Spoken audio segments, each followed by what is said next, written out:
Ontem eu conversava com a senhora e perguntei a ela em que parte da Bíblia nós encontramos a palavra bispa.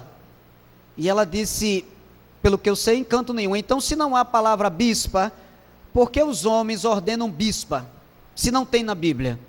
Meu amado, eu não posso acrescentar à palavra de Deus o que não existe. Se eu chegar para você e disser assim: o poder de Deus está nesse copo com água, se você beber você vai ficar curado de um tumor. Se eu chegar aqui e começar a distribuir rosas, dizendo, leve essa rosa para casa, coloque ela lá e o demônio vai sair. Se eu pegar e começar a distribuir lâmpadas aqui, dizer, leve essa lâmpada, que essa lâmpada representa o Espírito Santo, e aonde você colocar essa lâmpada, sua casa será iluminada pelo Espírito Santo. Eu estou mentindo para você, e estou acrescentando à Bíblia aquilo que não está nela. E isso é pecado diante de Deus, porque em vários textos da Bíblia, a palavra diz que não devemos acrescentar nada à Bíblia. Mas por que o povo aceita essas coisas, dizendo amém? Porque o povo não conhece a Bíblia. O povo não segue aqueles que ensinam a palavra. E eu disse hoje aqui pela manhã que o evangelho que eu prego não dá lucro. Não dá lucro, tanto que eu tenho 14 anos de convertido, 11 anos pregando a palavra e ando até hoje a pés. Ando de bicicleta. Tem gente com 11 anos pregando, já está andando de helicóptero. Por aí você vê, porque o evangelho que ele prega dá lucro, e o meu não dá lucro, o meu salva almas. Eu prego para salvar almas, porque rico eu já sou, porque eu tenho Jesus na minha vida. Se Deus quiser me acrescentar algo mais, louvado seja Deus. Volto a dizer, eu não sou nem merecedor do que tenho, meu amado. Deus disse a Paulo, Paulo, a minha graça te basta. Amém, meus queridos? Então, que Deus possa abençoar todos esta noite que contribuíram, que você semeou numa igreja séria, onde nós semeamos a palavra nos corações das pessoas. Vamos abrir nossas Bíblias, no livro do Apocalipse, no capítulo 1, o tema é o livro do Apocalipse, terceira parte. Apocalipse, capítulo 1, versículos 1 a 20. Entramos hoje na terceira parte do nosso estudo. Apocalipse, capítulo 1, versículos 1 a 20. Diz assim a palavra do Senhor: revelação de Jesus Cristo, que Deus lhe deu para mostrar aos seus servos as coisas que em breve devem acontecer, e que ele, enviando por intermédio do seu anjo, notificou o seu servo João, o qual atestou a palavra de Deus e o testemunho de Jesus Cristo quanto a tudo o que viu.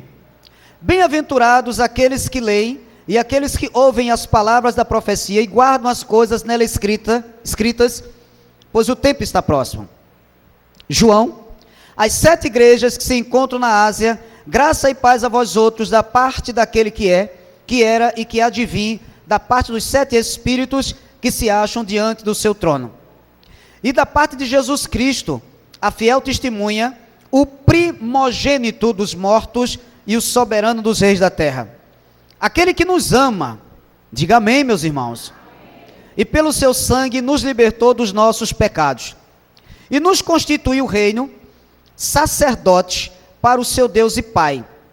A ele a glória e o domínio pelos séculos dos séculos, amém. Eis que vem com as nuvens, e todo olho verá, até quantos o transpassaram, e todas as tribos da terra se lamentarão sobre ele, certamente, amém.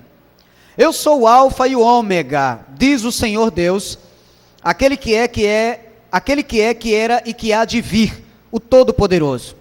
Eu, João, irmão vosso e companheiro na tribulação, no reino e na perseverança em Jesus, achei-me na ilha chamada Pátimos, por causa da palavra de Deus e do testemunho de Jesus.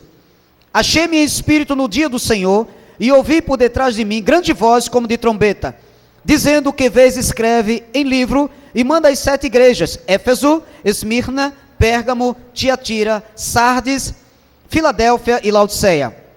Voltei-me para ver quem falava comigo, e voltado vi 7 candeeiros de ouro, e no meio dos candeeiros um semelhante a filho de homem, com vestes talares e cingido à altura do peito com uma cinta de ouro. A sua cabeça e cabelos eram brancos como a alva lã, como neve, os olhos como chama de fogo. Versículo 15. Os pés semelhantes ao bronze polido, como que refinado numa fornalha, a voz como voz de muitas águas. Tinha na mão direita 7 estrelas, e da boca saía-lhe uma afiada espada de 2 gumes. O seu rosto brilhava como o sol na sua força. Quando o vi, caí a seus pés como morto. Porém ele pôs sobre mim a mão direita, dizendo: não temas, eu sou o primeiro e o último.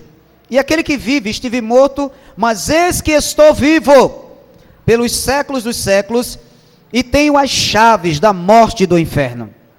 Escreve, pois, as coisas que viste, e as que são, e as que hão de acontecer depois destas. Quanto ao mistério das 7 estrelas que viste na mão direita, na minha mão direita, e aos 7 candeeiros de ouro, as 7 estrelas são os anjos das 7 igrejas, ou seja, os pastores, e os 7 candeeiros são as 7 igrejas. Meus queridos e amados irmãos, hoje, com a graça de nosso Deus e Pai, chegamos à terceira parte do nosso estudo do livro do Apocalipse. Esse livro tão temido pela grande maioria das pessoas. Se você for perguntar a uma pessoa, a um cristão, se ela lê o livro do Apocalipse, com certeza ela vai dizer: não entro neste livro. É um livro enigmático, nele fala-se de dragão, de besta. Não, eu não me atrevo a ler este livro. Há 3 cultos com o de hoje, nós estamos examinando o sermão profético de Jesus Cristo em Mateus, que eu tenho chamado carinhosamente este sermão profético de a porta de entrada para o Apocalipse. Meus queridos irmãos, se nós quisermos compreender Cristo, o livro do Apocalipse, temos que começar pelo ponto de partida. E qual é o ponto de partida? É o sermão profético de Jesus. A grande confusão que se faz com relação à linguagem, ao conteúdo do livro do Apocalipse, é que as pessoas não conseguem entender o sermão profético de Jesus Cristo. Em outras palavras, eu quero lhe dizer o seguinte: a grande maioria do livro do Apocalipse, do que está no livro do Apocalipse, trata exclusivamente do julgamento da grande meretriz, que não é a Igreja Católica Romana, e eu quero poder dizer isso em breve na televisão, se Deus quiser, nem que seja por 10 minutos, pregando a verdade para o povo. Rapidamente, venha comigo no Apocalipse capítulo 17. Apocalipse capítulo 17, versículo 1. Apocalipse 17, 1. Veja o que diz a palavra. Se nós não entendermos o sermão profético de Jesus Cristo, não vamos compreender o Apocalipse. Apocalipse 17, 1. Quem achou, diga amém. É fácil, o último livro da Bíblia. Agora, eu vou ler pausadamente. Meus irmãos, nós estamos lendo a palavra de Deus. É preciso que você procure compreender aquilo que você está lendo. Não é um livro qualquer, é a Bíblia, a palavra de Deus. Diz assim, versículo 1. Veio um dos 7 anjos que tem as 7 taças e falou comigo dizendo: vem, leiam comigo agora, diga: mostrar-te-ei o quê?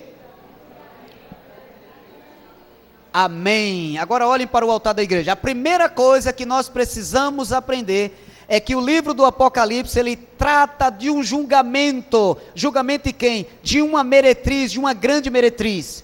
Então ele trata de um julgamento. A pergunta é: esse julgamento aconteceu ou irá acontecer? É isso que estamos estudando. No versículo 2 ele diz assim: com quem se prostituíram os reis da terra, e com o vinho de sua devassidão foi que se embebedaram os que habitam sobre a terra. Transportou-me o anjo em espírito a um deserto, e vi uma mulher montada numa besta, escarlate, besta repleta de nomes de blasfêmia, com 7 cabeças e 10 chifres. Ele fala de uma meretriz é prostituta, e agora ele fala de uma mulher que está montada numa besta. Versículo 4, achava-se a mulher vestida de púrpura e de escarlata, adornada de ouro, de pedras preciosas, de pérolas, tendo na mão um cálice de ouro, transbordante de abominações, com as imundícias da sua prostituição. Versículo 5, na sua fronte achava-se escrito um nome, um mistério: Babilônia, a grande, a mãe das meretrizes e das abominações da terra. Então vi a mulher embriagada com o sangue dos santos, e com o sangue das testemunhas de Jesus, e quando a vi, admirei-me com grande espanto. O anjo, porém, me disse: por que te admiraste? Dir-te-ei o mistério da mulher e da besta. A mulher e a besta. Bem, quem é esta mulher? Nós vamos ver isso, mas eu posso lhe adiantar. Quem é esta mulher? No mesmo livro eu tenho uma resposta. Versículo 18, vai lá. Eis quem é a mulher. Versículo 18. A mulher que viste é a grande cidade que domina sobre os reis da terra. Olha, irmãos, a mulher não é uma igreja. Não é uma igreja. Por isso que a grande meretriz não é uma igreja. A mulher é uma cidade. Eu preciso saber que cidade é essa. Aonde é que eu tenho a resposta para descobrir que cidade é essa? Isso chama-se exegese. Estudar o texto, interpretar o texto. No próprio livro eu tenho a resposta. Apocalipse 11, versículo 8. Abra a Bíblia. Estou só adiantando que de gostoso e saboroso nós vamos aqui nos deliciar. Apocalipse 11, 8. 11, 8. Quem achou, diga amém. Olha o que é que diz o versículo 8 do capítulo 11. E o seu cadáver ficará estirado na praça da grande cidade, que espiritualmente se chama Sodoma e Egito, aonde também o seu Senhor foi crucificado. Olhando para o pastor da igreja, aonde Jesus foi crucificado? Não. Aonde ele foi crucificado? Jerusalém. Ele foi crucificado em Jerusalém. Então a cidade, a grande meretriz era Jerusalém antiga, porque a Bíblia fala de duas.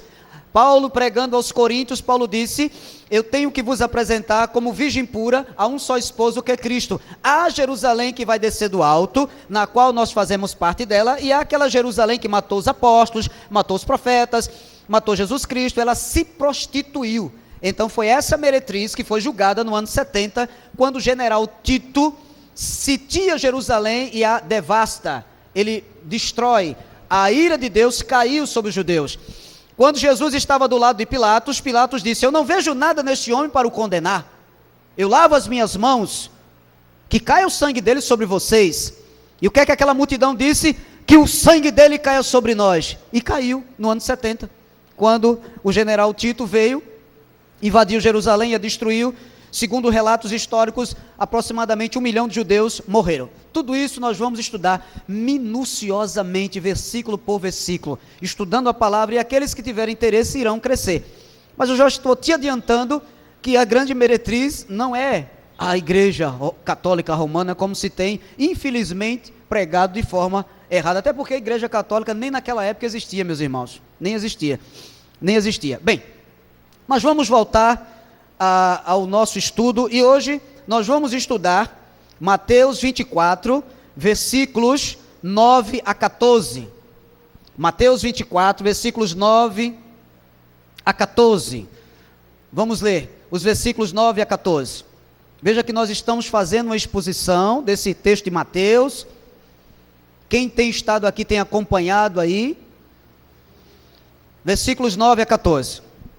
Mateus 24 diz assim: então sereis atribulados, e vos matarão, sereis odiados de todas as nações por causa do meu nome. Jesus estava falando com seus discípulos. Nesse tempo, muitos hão de se escandalizar, trair e odiar uns aos outros. Levantar-se-ão muitos falsos profetas e enganarão a muitos.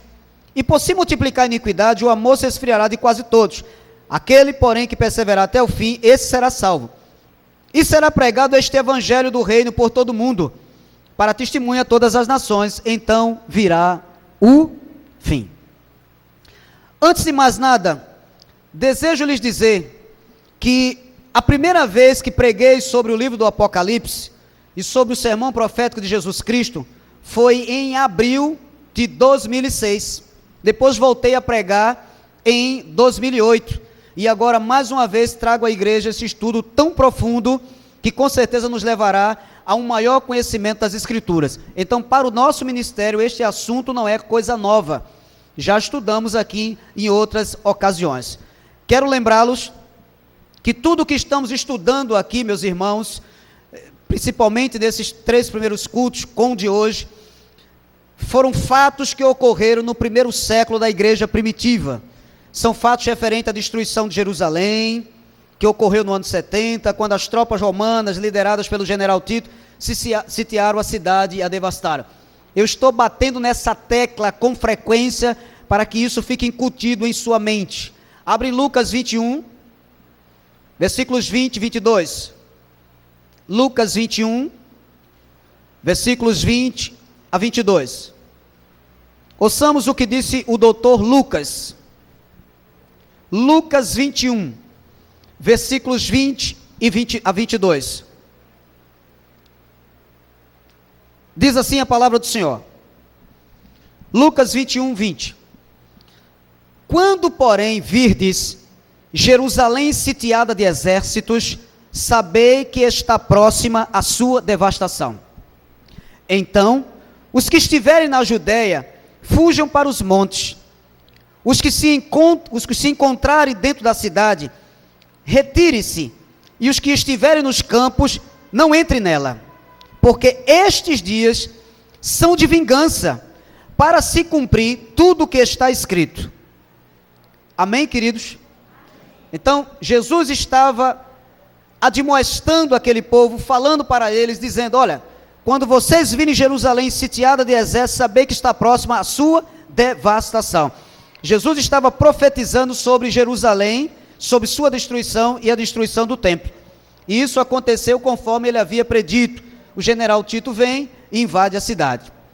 Irmãos, por que estes dias seriam dias de vingança?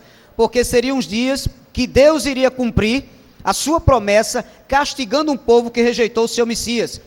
Aquela geração que matou os profetas, que matou o próprio Filho de Deus, que matou aqueles que foram enviados, seria castigada pelo próprio Deus. Agora, confira o que diz Apocalipse capítulo 6. Apocalipse 6. Observe que vamos estar sempre em sintonia. Mateus, Apocalipse, sempre incrível. Eu quero te mostrar aqui algo tremendo. Mateus 6, Apocalipse 6, 17, 6, 16, 17. Apocalipse 6, versículos 16 e 17. Apocalipse 6, versículos 16 e 17. Diz assim a palavra. E disseram aos montes, isso é a abertura do sexto selo. E disseram aos montes e aos rochedos, caí sobre nós e escondei-nos da face daquele que se assenta no trono e da ira do Cordeiro. Porque chegou o grande dia da ira deles, e quem é que pode suster-se?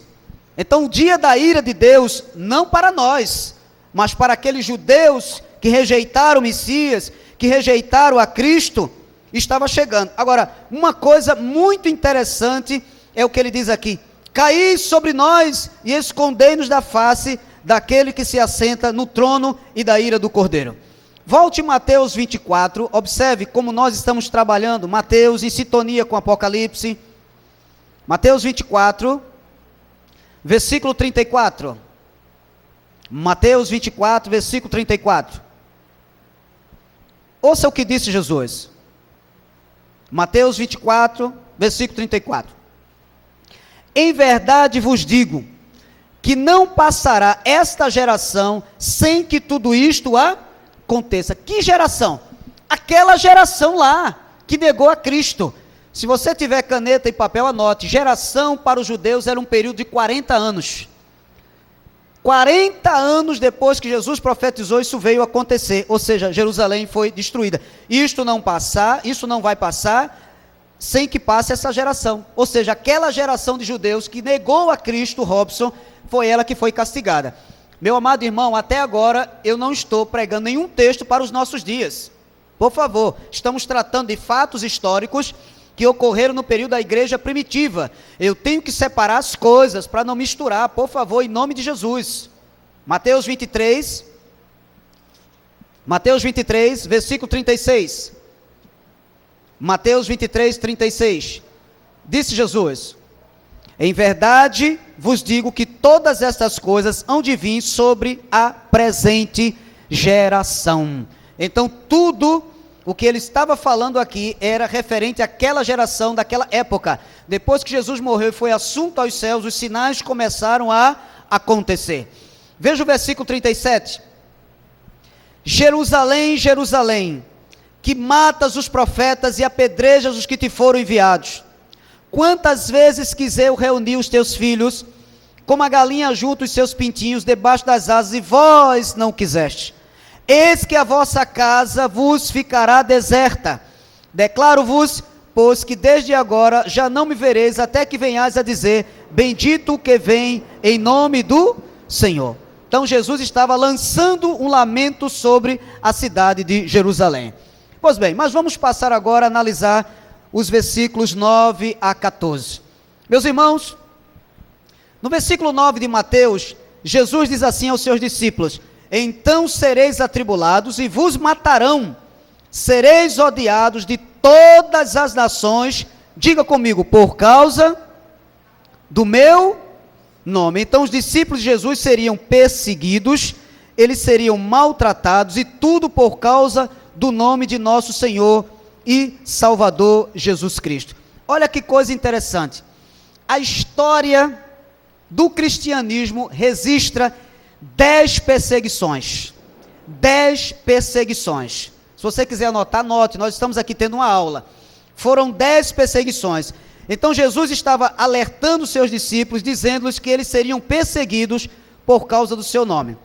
Meus irmãos amados em Cristo Jesus, o primeiro perseguidor da igreja, eu não quero que você esqueça disso jamais, o primeiro perseguidor da igreja, diga comigo, foi Nero. Diga Nero. E anote isso, para que você jamais se esqueça disso, por favor, em nome de Jesus. Venha comigo no livro de Atos dos Apóstolos, e vamos começar a ver essas tribulações, essas perseguições. Atos 7, versículos 54 a 59. Atos dos Apóstolos, vamos ver como tudo aquilo que Jesus havia predito já estava começando a se cumprir. Atos dos Apóstolos, capítulo 7, versículos 54 a 59.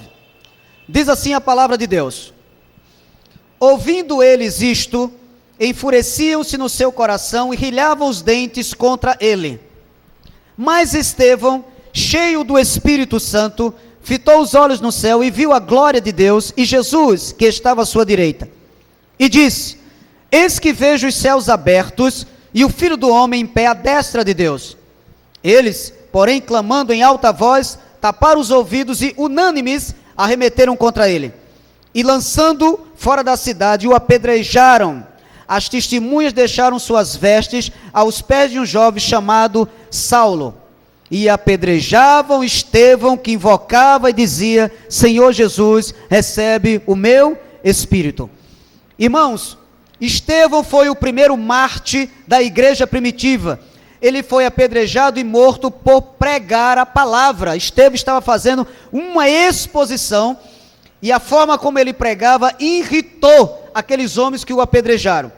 Agora, vejamos o capítulo 8 de Atos dos Apóstolos, versículos de 1 a 3. Depois da morte de Estevão por apedrejamento, veja o que é que aconteceu. Atos 8, versículos 1 a 3. Diz assim: naquele dia, ou seja, no dia da morte por apedrejamento de Estevão, levantou-se grande perseguição contra a igreja em Jerusalém. E todos, exceto os apóstolos, foram dispersos pelas regiões da Judéia e Samaria.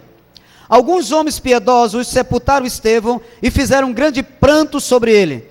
Saulo, porém, assolava a igreja, entrando pelas casas e arrastando homens e mulheres, encerrava-os no cárcere.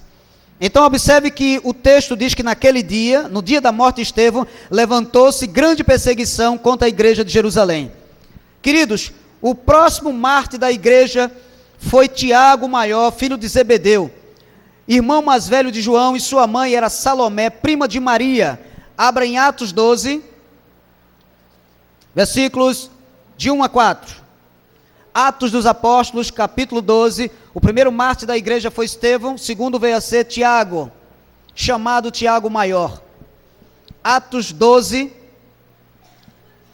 Atos dos Apóstolos, capítulo 12, versículos 1 até o versículo 4.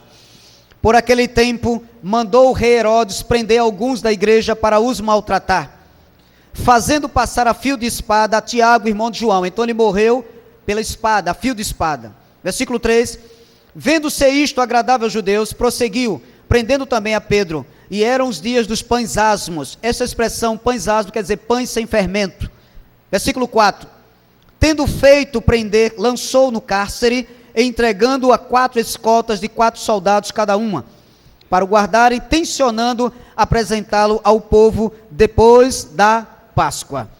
Meus irmãos, a história do cristianismo, como eu lhes disse há pouco, registra 10 perseguições sofridas pela igreja primitiva.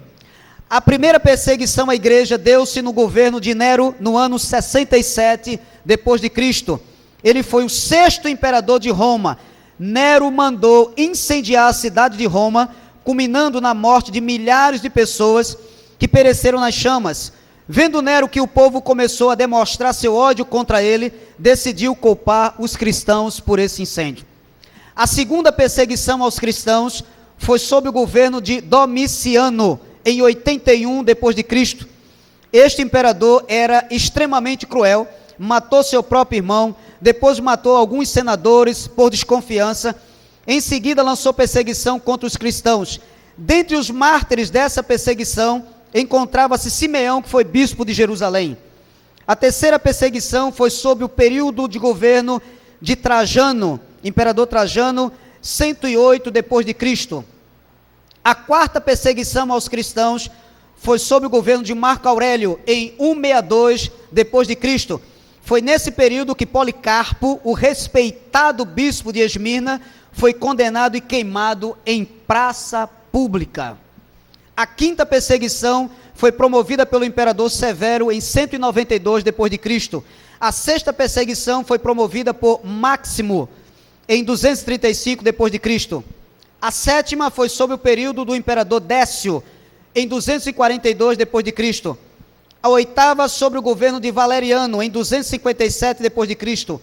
A nona sobre o governo de Aureliano em 274 depois de Cristo.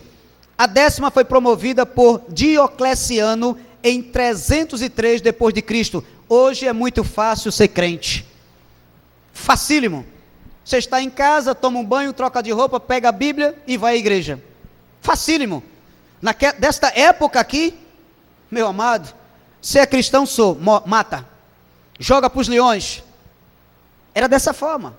E é incrível que mesmo com tudo isso acontecendo, esse povo perseverava. Você é cristão? Sou. A pessoa se tornava cristão, perdia tudo, meus irmãos.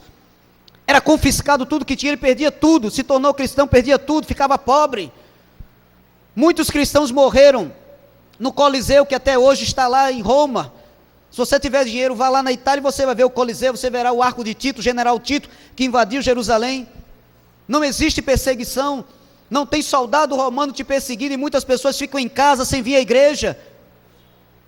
Mas não há nenhum tipo de perseguição. Será que nós, para adorarmos a Deus, teremos que ser perseguidos? Será que teremos que sofrer como esses cristãos aqui? Irmãos amados do Senhor, em séculos passados, pessoas foram queimadas vivas por defenderem a verdade de Deus. Você crê na justificação pela fé? Creio.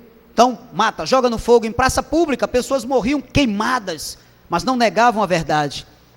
Nós temos hoje transporte, aqueles que não têm carro, têm ônibus, sabe, irmãos, e fazemos às vezes uma dificuldade imensa para vir adorar a Deus. Esses cristãos eram perseguidos, se reuniam em covas, em catacumbas, escondidos com medo do exército romano e dos próprios judeus, mas eles perseveraram, meus irmãos, até o fim, em nome de Jesus Cristo.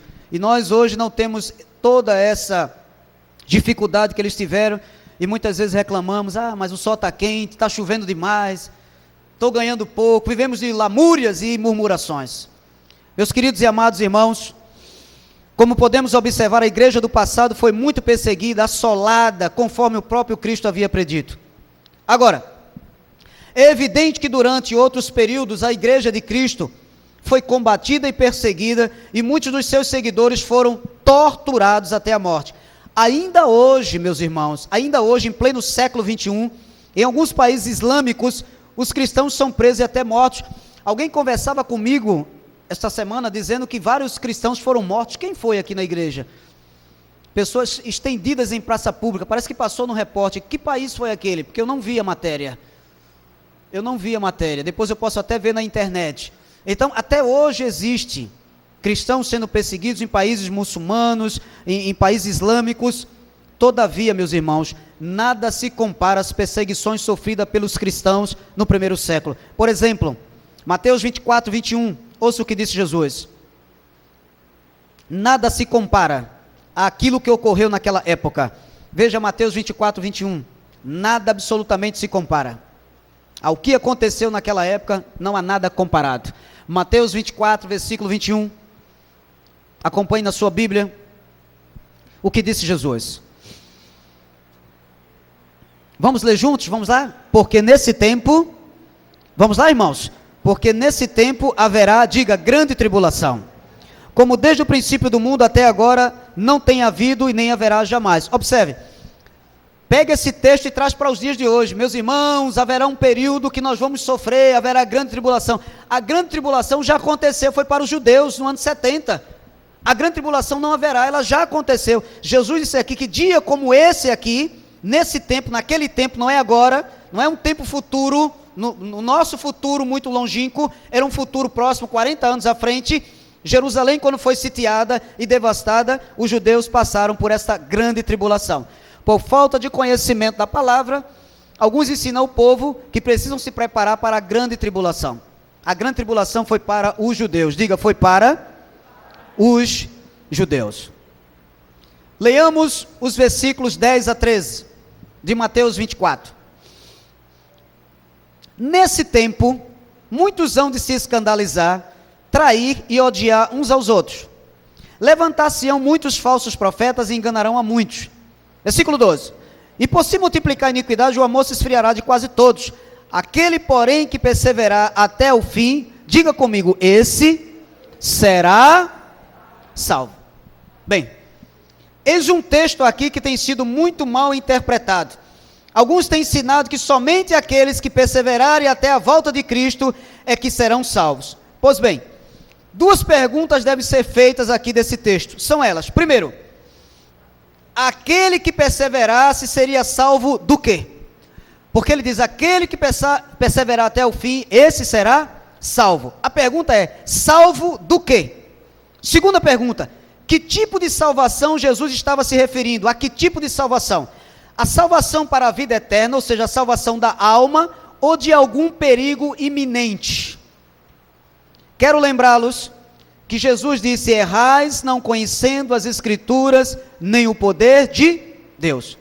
A palavra perseverar do grego é upomeno, que significa resistir à adversidade, resistir à pressão, manter-se firme, persistir sob pressão, esperar calma e corajosamente.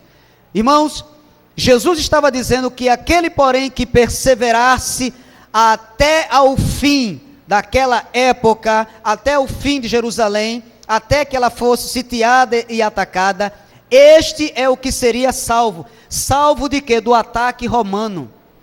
Ele não estava falando aqui de salvação para a alma, ele estava falando salvo do ataque do exército romano. Amém, queridos? Veja o versículo 22 de Mateus 24. Versículo 22. E você vai compreender o que eu estou lhe dizendo. Versículo 22 de Mateus 24. Não tivessem aqueles dias lá atrás, sido abreviados, ninguém seria salvo. Salvo de quê? Do ataque romano. Mas por causa dos escolhidos, tais dias serão abreviados. Amado, dá uma olhada um pouco para o altar da nossa igreja. Como é que Deus fez isto aqui? Como é que os escolhidos foram salvos? Como? Em primeiro lugar, Jesus, no seu ministério terreno, passou 3 anos avisando a eles, Jerusalém será destruída, esse templo vai cair, Jerusalém será destruída, esse templo vai cair, acordem, virão falsos profetas, falsos cristos. Durante 3 anos ele admoestou essas pessoas. Olha que Deus maravilhoso, diga, Deus é maravilhoso. O exército romano sai para destruir Jerusalém. No meio do caminho, eles recebem a notícia de que o imperador Nero morre. Nero foi o 6º imperador de Roma. E havia uma briga imensa. Quem é que vai assumir? Quem assume é Galba. Galba foi o imperador que assumiu no lugar de Nero, passou 3 meses, depois mataram o Galba. Aí vem Vitela, a turma mata a Vitela, vem Otto, mata Otto. A turma queria poder. Quando o exército vem se dirigindo para Jerusalém, ele é obrigado a retornar porque havia instabilidade em Roma. E o exército precisava voltar para colocar as coisas em ordem. Nesse período em que o exército retorna, o que é que acontece? Aqueles que haviam sido avisados saem da cidade de Jerusalém e fogem, como Jesus disse, fujam para os montes. E eles fogem. Esses eram os escolhidos de Deus. Eles fogem. Depois que eles fogem, depois que Deus tira todos os seus, aí, meu irmão, o exército vem e destrói Jerusalém. O que eu quero te dizer é: quem é ovelha de Jesus Cristo não se perde jamais. Aqueles cujos nomes estão escritos no livro da vida estão debaixo do controle de Deus, meu amado. Se você é um escolhido, ainda que você não tenha sido alcançado por Deus, você vai se tornar um crente. Você sabe por que eu sou crente, meu amado? Porque Deus me predestinou para a salvação. E todos aqueles que Ele predestinou podem estar fundados na maconha, podem estar roubando, matando, adulterando, pintando e bordando, botando despacho nas encruzilhadas, mas no dia de Deus, esta pessoa vai ser libertada das trevas e vai para a sua maravilhosa luz. Então entenda uma coisa: por causa dos escolhidos, aqueles dias foram abreviados. E eles foram salvos daquela destruição. Isto aqui não é salvação para a alma, é a salvação de um perigo iminente. Ok, meus irmãos? Bem, vejamos o último versículo. Versículo 14. Mateus 24, 14. Mateus 24, versículo 14. Então Jesus disse assim: e será pregado este evangelho do reino por todo o mundo, para testemunha a todas as nações. Então virá o fim. O fim de quê? Do mundo? Não. O fim de Jerusalém. O fim daquele templo. Não era o fim do mundo que Jesus estava falando. Jesus profetizou que quando o evangelho do reino fosse pregado por todo o mundo, para testemunho a todas as nações, o fim de Jerusalém e do templo viria. Eu quero lhes mostrar, com Bíblia nas mãos, que o evangelho já havia sido pregado por todo o mundo habitado naquela época, antes que Jerusalém fosse destruída. Antes, permita-me lhes dizer que o vocábulo usado aqui para a palavra mundo é oikomene, que significa mundo habitado. Muitas vezes, irmãos, este vocábulo era usado para designar os territórios dominados pelo Império Romano daquela época. Abra sua Bíblia em Colossenses 1. Eu vou te mostrar que o evangelho já havia sido pregado naquela época. Colossenses 1, Jesus disse que quando o evangelho fosse pregado a todas as nações naquela época, o fim de Jerusalém viria. Colossenses 1, versículos 5 e 6. Diz assim: por causa da esperança que vos está preservada nos céus, da qual antes ouvistes pela palavra da verdade, do evangelho, olha o versículo 6, que chegou até vós, como também em todo o mundo está produzindo fruto e crescendo. Tal acontece entre vós desde o dia em que ouvistes e entendestes a graça de Deus na verdade. Pule para o versículo 23. Se é que permaneceis na fé, alicerçados e firmes, não vos deixando afastar da esperança do evangelho que ouvistes e que foi pregado a toda criatura debaixo do céu, e do qual eu, Paulo, me tornei ministro. Irmãos, Paulo estava dizendo que o evangelho já havia sido pregado a toda criatura que estava debaixo do céu naquela época. E o que disse Jesus? Depois que o evangelho fosse pregado, o fim de Jerusalém estaria próximo. Era profecia. Veja Atos 2:5. Atos 2, versículo 5. Atos dos Apóstolos, capítulo 2, versículo 5. Atos 2, 5. Já nos aproximamos do final. Atos 2, 5. É a descida do Espírito Santo. Diz assim o versículo 5 de Atos 2. Ora, estavam habitando em Jerusalém judeus, homens piedosos, vindos de todas as nações debaixo do céu. Meus irmãos, o que é que aconteceu aqui neste dia? Era o dia de cumprimento de profecia.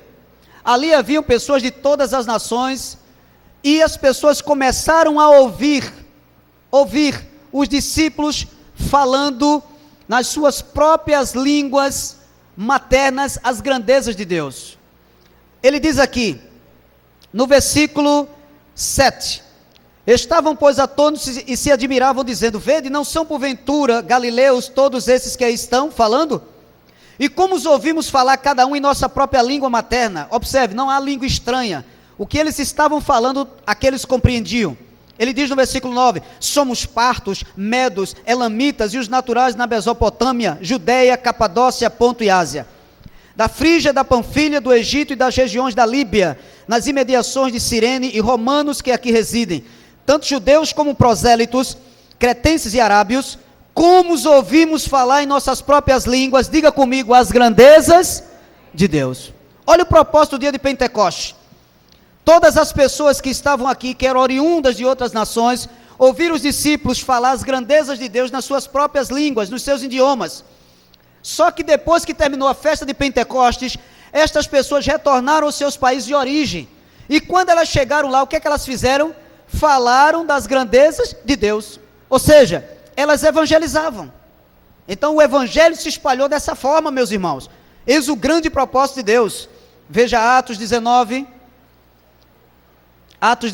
versículos 8 a 10.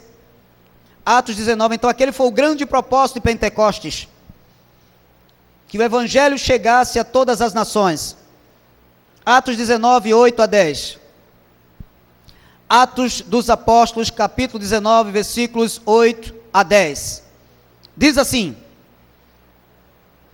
Atos 19, 8.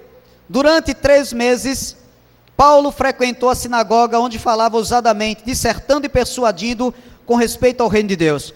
Visto que alguns deles se mostravam empedernidos e descrentes, falando mal do caminho diante da multidão, Paulo, apartando-se deles, separou os discípulos, passando a discorrer diariamente na escola de Tirano.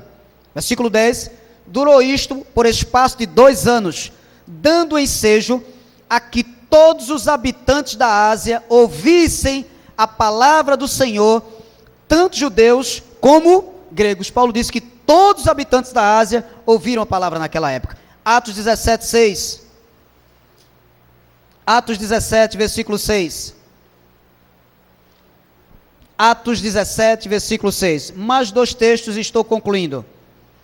Atos 17, 6.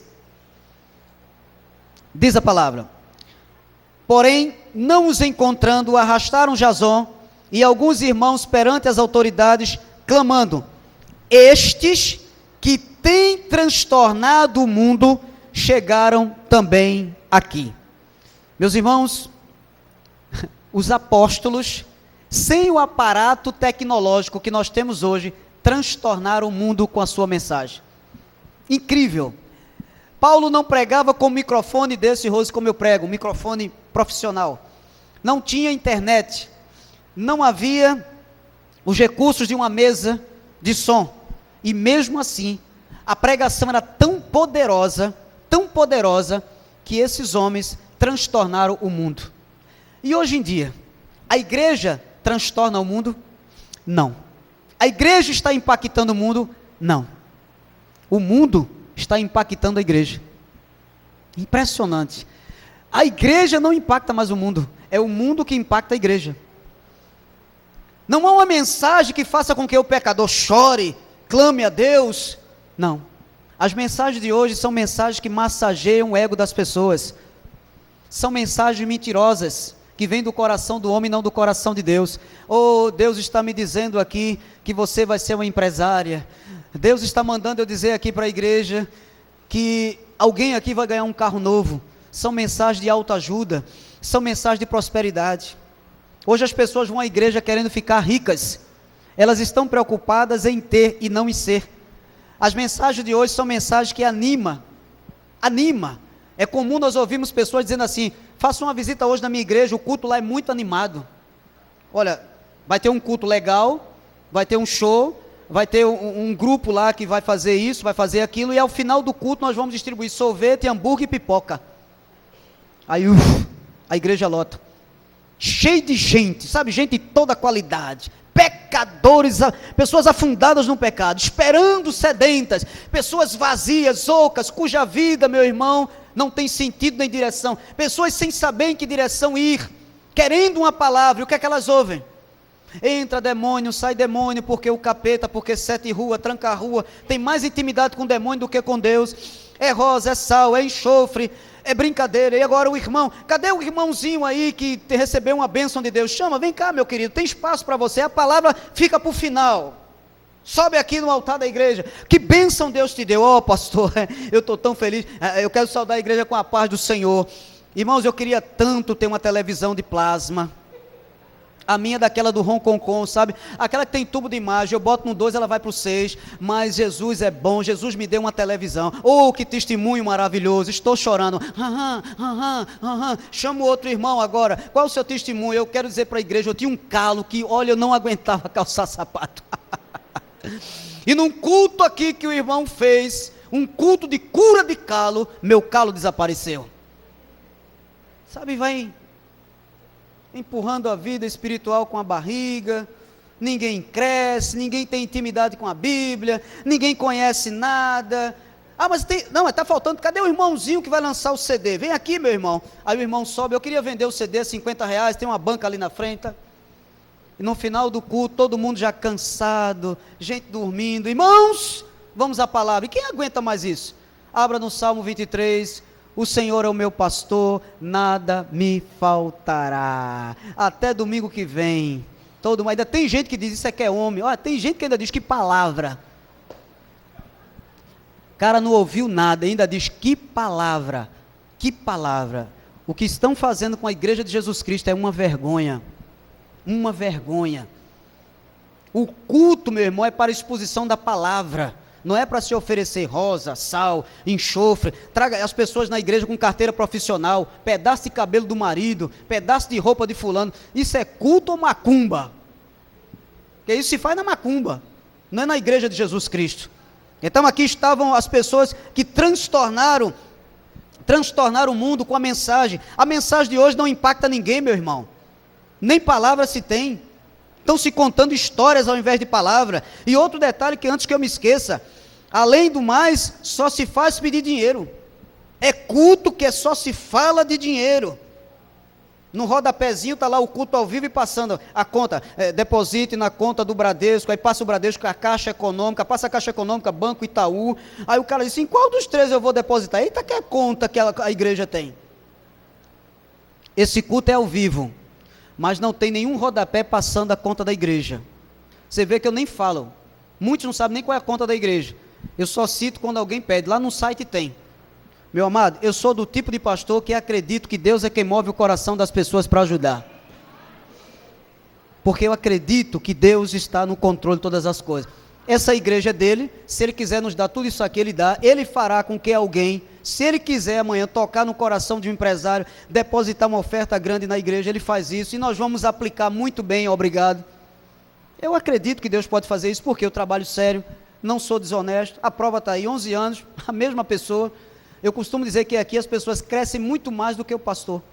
Isso é a prova de que há honestidade. Não vou perder meu tempo aqui tentando coagir você a trazer dinheiro para a igreja, criando mecanismos aqui para arrancar o que você tem na tua poupança. Pelo amor de Deus, meu irmão, você é um trabalhador, e eu não estou aqui para isso, para mercadejar a palavra de Deus. Estou aqui para pregar o evangelho. O evangelho às vezes indigesto, mas um evangelho que salva, ok? Então observe, que o evangelho do reino já havia sido pregado e o fim de Jerusalém estava próximo. Aquela geração seria alvo do juízo divino. Aqueles que rejeitaram o Messias seriam castigados e o fim se aproximava. As predições de Jesus estavam se cumprindo.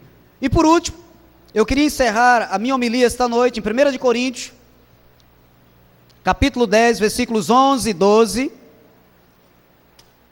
1 de Coríntios, capítulo 10, versículos 11 e 12. Esta igreja vai crescer, já está crescendo, porque é uma igreja que teme a Deus.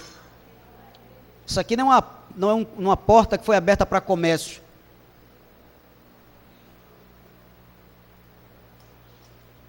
1 de Coríntios 10, versículos 11 e 12, diz assim, não, vamos ver a partir do versículo 10. Nem murmureis, olha para o irmão do lado, diga, não murmure, meu irmão, diga antes, agradeça a Deus. Nem murmureis como alguns deles murmuraram e foram destruídos pelo exterminador. Estas coisas lhes sobrevieram como exemplos e foram escritas para advertência nossa, de nós os outros, sobre quem os fins dos séculos têm chegado. Aquele, pois, que pensa estar em pé, veja que não caia.